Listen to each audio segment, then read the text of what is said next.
Caríssimos irmãos, houve um tempo em que a fria racionalidade dos manuais de teologia se deu lugar a uma interpretação sentimentalista dos evangelhos, e isso deu lugar a uma espiritualidade que faz com que nós adaptemos Deus aos nossos projetos e à nossa medida. E nessa adaptação de Deus às nossas medidas, não há lugar para a cruz. O cristianismo se torna uma espécie de filosofia psicológica frágil. O cristianismo se torna uma espécie de sentimentalismo parecido com o dos pagãos do Império Romano ou da Grécia, em que o céu tem as mesmas fragilidades que a terra. Não se é capaz de entrever em Jesus um Deus Redentor cuja atuação na cruz é a obra central da redenção por desígnio inefável da Santíssima Trindade, do Pai e do Filho e do amor do Pai e do Filho, que é o Espírito Santo. Hoje, ao concluir a preparação das palavras que tinha a dirigir a essa comunidade, precisei de ajuda. Fui pedir ajuda a dois grandes bispos. Um bispo dos primeiros tempos do cristianismo, São João Crisóstomo, e um bispo da passagem do século passado para esse século, São João Paulo II. Um que fala da centralidade da cruz. A cruz é o centro, João Paulo II. E o outro que fala do poder redentor do sangue de Cristo. E é disso que se trata. Faço essa breve introdução para alertar para o fato de que hoje, aqui, nós, com vários sinais, embora não se celebre a Eucaristia, fazemos com que o acontecimento que dá força e origem à Eucaristia se manifeste plenamente como força de intercessão da esposa de Cristo, que é a Igreja. É na cruz de Cristo que nós encontramos forças para suplicar pela paz do mundo, que nós encontramos forças para suplicar pela conversão nossa em primeiro lugar e de outras pessoas que ou conhecem a Cristo e não o seguem, ou não o conhecem bem, ou simplesmente desconhecem a figura do nosso Redentor, e outros que creem em Deus e ainda os que não creem sequer em Deus. Por eles, nós elevamos ao Pai as nossas preces hoje, pela salvação do mundo inteiro, sem exceção. Isso mostra a força do amor que provém da cruz, que é precisamente o fato de nós não sermos inimigos de ninguém. Podemos ter inimigos, mas não somos inimigos de ninguém. Nós amamos todo homem, toda mulher que vem a esse mundo. E amamos toda criatura sobre a terra que foi feita para auxiliar o homem e a mulher a alcançarem o seu fim natural e sobrenatural. Retomo as palavras do grande Papa São João Paulo II, do grande santo São João Paulo II, homem que encarnou na sua própria pessoa, no seu corpo, os sofrimentos de Cristo Redentor.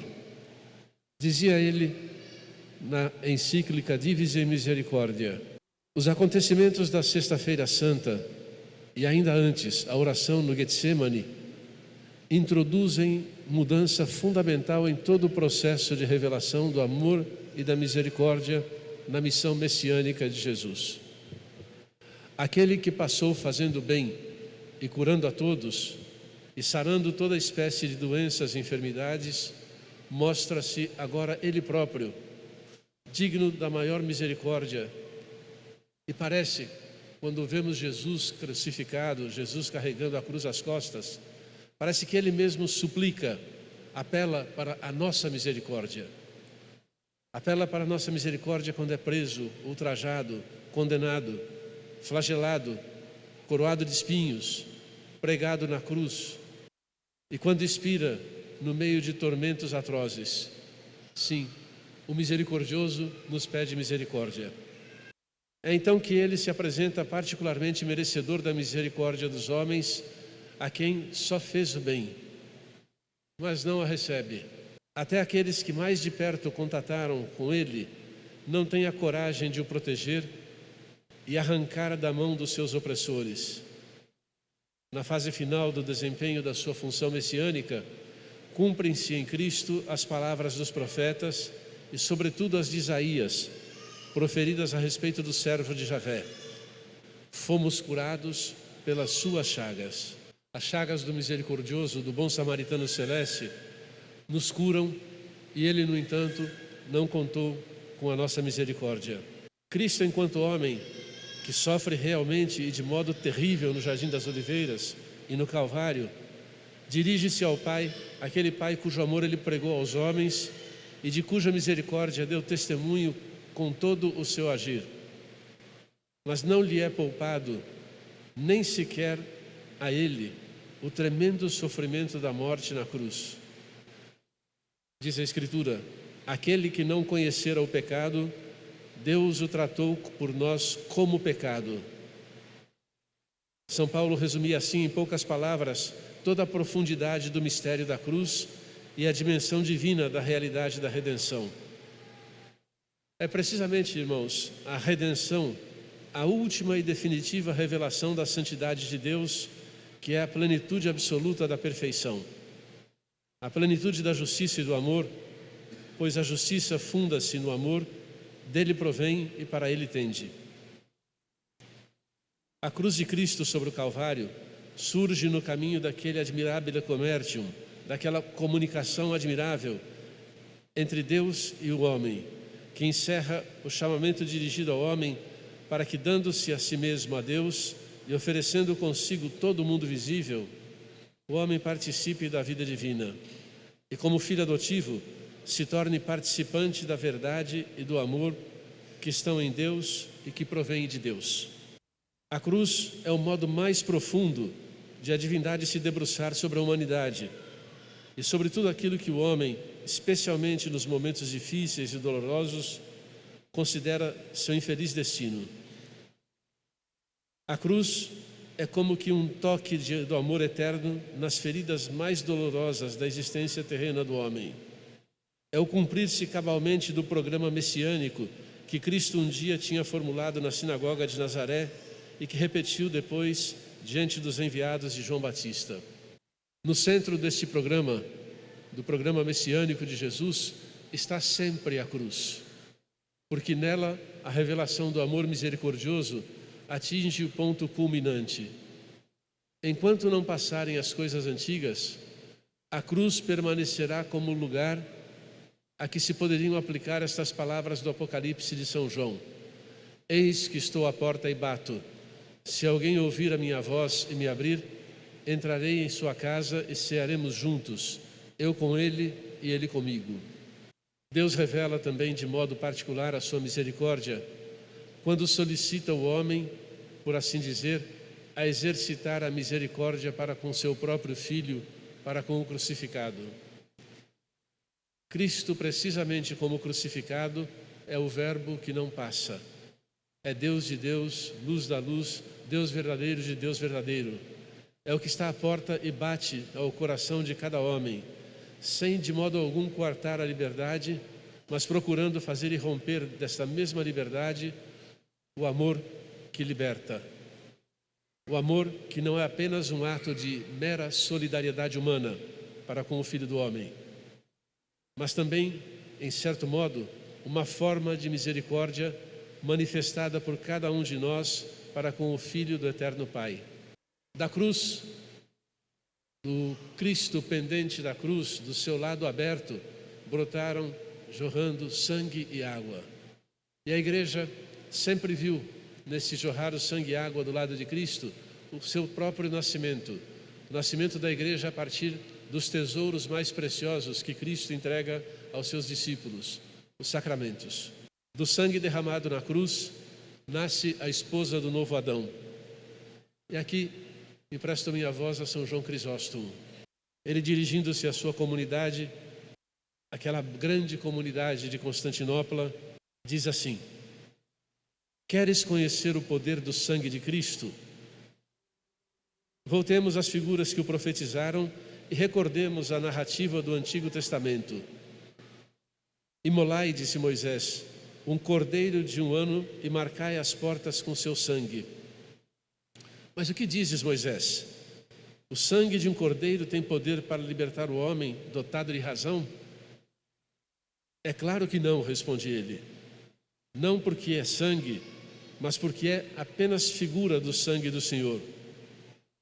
Mas se agora, ao invés do sangue simbólico aspergido nas portas, o inimigo vir brilhar nos lábios dos fiéis, portas do templo dedicado a Cristo, o sangue verdadeiro fugirá ainda mais para longe. Queres compreender mais profundamente o poder desse sangue? Repara de onde começou a correr e de que fonte brotou. Começou a brotar da própria cruz, e a sua origem foi o lado do Senhor. Estando Jesus já morto e ainda pregado na cruz, diz o evangelista, um soldado aproximou-se, feriu-lhe o lado com a lança, e imediatamente saiu água e sangue. A água como símbolo do batismo, o sangue como símbolo da Eucaristia. O soldado, traspassando-lhe o lado, abriu uma brecha na parede do templo santo, que é o corpo de Cristo, e eu, encontrando um enorme tesouro, alegro-me por ter achado riquezas extraordinárias. Sim, nós somos encontrados por Deus, visitados por Ele, e Ele nos dá os tesouros dos sacramentos. Ele se dá a nós por meio dos sacramentos. Os judeus tinham e mataram um cordeiro, mas eu recebi, irmãos, o fruto do sacrifício. Do seu lado saiu sangue e água. Não quero, querido ouvinte, de São João Crisóstomo, que trates com superficialidade o segredo de tão grande mistério. Falta-me ainda explicar o outro significado místico e profundo. Disse que essa água e que esse sangue são símbolos do batismo e da Eucaristia. Foi destes sacramentos que nasceu a Santa Igreja, pelo banho da regeneração e pela renovação no Espírito Santo, isto é, pelo batismo e pela Eucaristia que brotaram do lado de Cristo. Pois Cristo formou a Igreja do seu lado trespassado, assim como do lado de Adão foi formada Eva, sua esposa. Cristo, do seu lado aberto, forma a sua esposa, a Igreja. Como Deus formou do lado aberto de Adão a sua esposa Eva.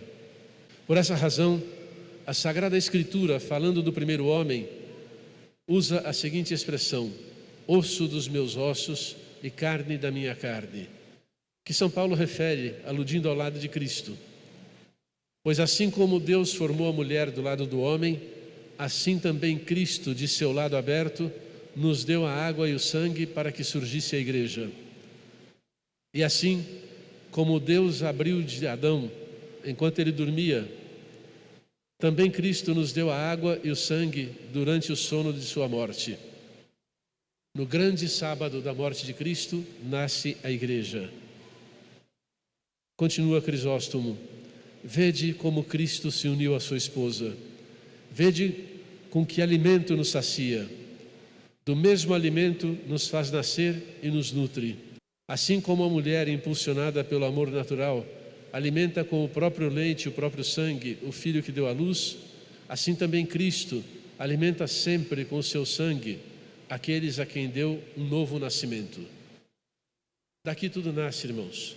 Santo Anselmo de Cantuária, meditando sobre o mistério da cruz, dizia: ó perfume suave da cruz, que dissipas todas as dúvidas. Dele é o famoso aforisma credo ut intelligam, assim, creio para entender. Não segue o caminho do racionalismo, o contrário, eu quero entender para depois crer, mas sim, creio, por isso entendo, seguindo a grande escola de Santo Agostinho. O ato de fé precede a compreensão, o ato de fé nos dá a sabedoria sobrenatural que nos torna capazes de penetrar até o fundo nos segredos e nos mistérios de Deus e no desígnio insondável do amor do Pai pelo Filho no Espírito Santo, que o faz consentir que seu Filho se entregue morto por nós na cruz, que seu Filho seja torturado, que seu Filho seja brutalmente assassinado por causa dos nossos pecados. Só a fé consegue nos dar a sabedoria que penetra as razões insondáveis do amor de Deus. Queridos irmãos, diante do mistério, há duas possibilidades. Diante do mistério da cruz, há a possibilidade de tudo negar, no mais cru ateísmo, e de acolher com amor o amor de Deus, que se torna a razão da nossa existência, a razão da nossa fé. Hoje é tudo ou nada. Aqui se joga a nossa vida. Louvado seja nosso Senhor Jesus Cristo.